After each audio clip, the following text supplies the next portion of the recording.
Hi everyone, and welcome back to the channel. So today I wanted to share with you my post-processing workflow on my computer, as well how I'm organizing my photos for 2022. Over the last few years, I've played around with different ways that I like to organize my photos on my computer, and this year I'm doing something again slightly different, and I thought I've never shared with you how I organize my photos on my computer before, so I thought I would do that today. I really hope you find this video helpful if you are looking to kind of revamp your photo organization this year or try something new. So without further ado, let's get into it.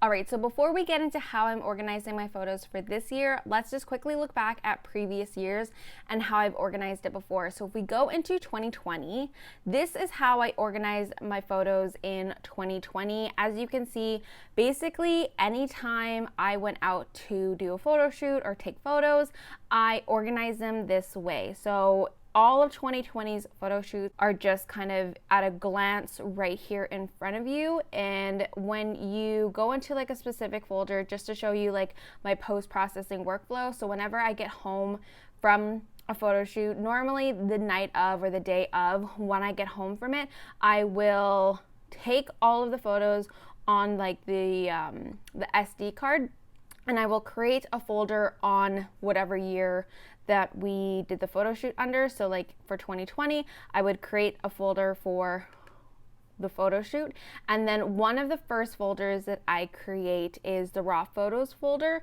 So I'll just kind of create a raw photos folder, and all of the images that were taken on that photo shoot just get dragged into the raw photos folder. So I have two copies at the time of the photos that I took.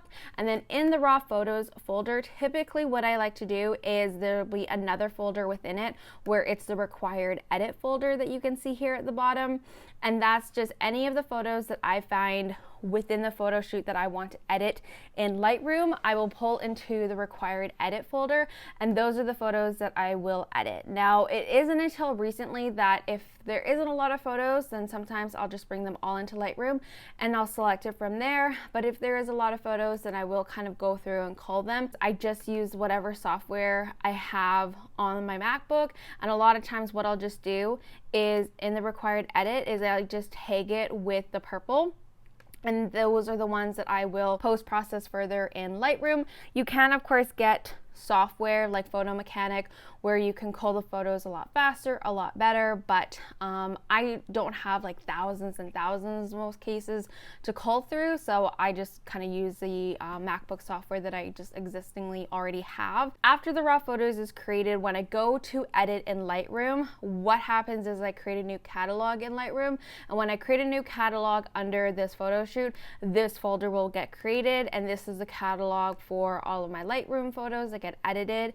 And then the last folder that is typically in every single one of these kind of folders for the photo shoots is the final photos folder, and these are all of the photos that I liked for the edit wise, and I exported them back onto the computer. And so these are all of like the edited images off of Lightroom, and so they'll typically be like a final photos folder, and pretty much every single one of these folders has something like that: raw photos, catalog, final photos. So pretty much every single folder has those three subfolders within it. And that's just how I kind of like to do my post-processing workflow. It's pretty simple in that I just drag the photos on, create the three folders, and that's kind of how I've always done my post-processing for the past like 3 years. That hasn't really changed. It's how I organize the photos themselves that have typically changed. So for 2020, everything I did was at a glance. So Stormy Beach, Chasing Fall again, Mission Park, and typically it starts with like the year, month, and then date, and then it'll either be like the location or the event or what I was doing. So for this one, Chasing Fall, this was back in 2020 when I was working on like a series called Chasing Fall. This one's called Mission Creek Regional Park. So these are all photos that I took at Mission Creek Regional Park, Okanagan Mountain Park, Cedar Creek Park. So typically it's always by either location or event of what I was doing. For example, birthday, that was my birthday, that was an event. And that's just how I was organizing it in 2020. If we look at 2021, I did it slightly different in 2021. So one of the things that I didn't love about 2020 was that it's a lot of information to take in at once.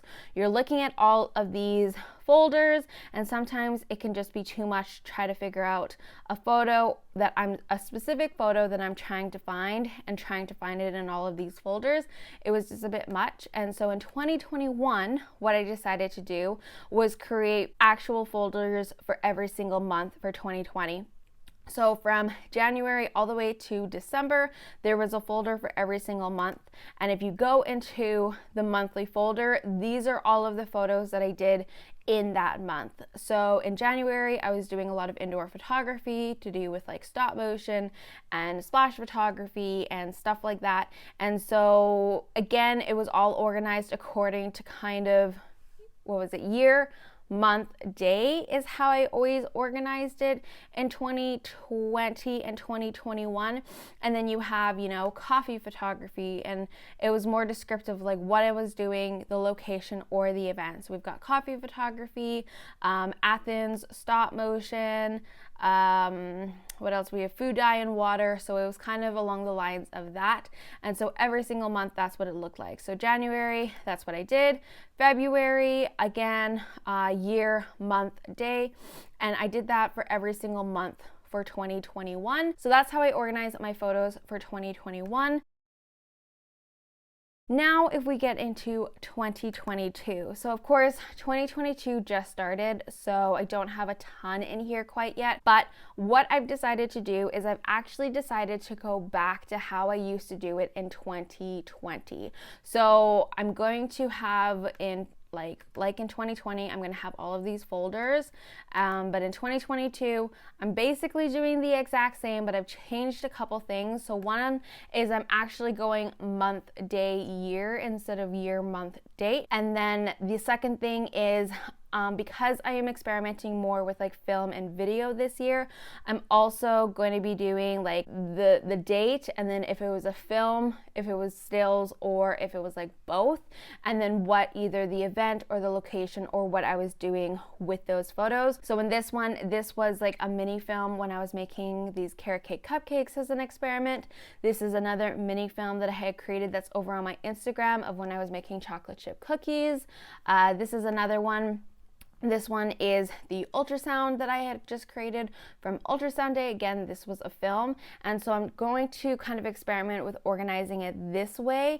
And one of the reasons why I've decided to go back to how I used to do it in 2020 is because the problem with how I did it in 2021 is sometimes it's hard to remember when I took a photo. Like I'll remember the photo that I took, and that's a specific photo that I want to go back into the archives and find. But sometimes it's hard for me to remember what month I actually took that photo in, because in the spring summer months between June, August, even September, the months just kind of blend together. So I was having a hard time trying to find certain photos because I would have to go into June, and then I would have to figure out if it was in June, and then I have to go back, see if it was in July, versus when I had it in 2020, I could kind of just see at a glance, where I would be, and I just kind of like that way better.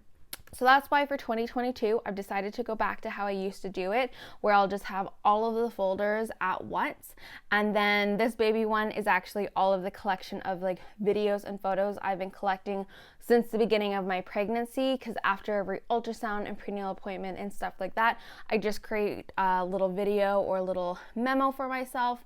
And so this is just going to be a collection of all of those photos. So that's why there's no like specific date or anything like that. This is just a collection of all of those things. But yeah, that's just how I've decided to go back to doing it this year with a couple of tweaks. So that's just a look at how I'm organizing my photos for this year, and you also got to see how I organized my photos in past years and my post-processing workflow. I really hope you found this video helpful. If you are looking to revamp how you are photo organizing, as well if you're just looking to try something new this year, if you did find this video helpful, then please hit that like button and subscribe, and I'll see you in the next video.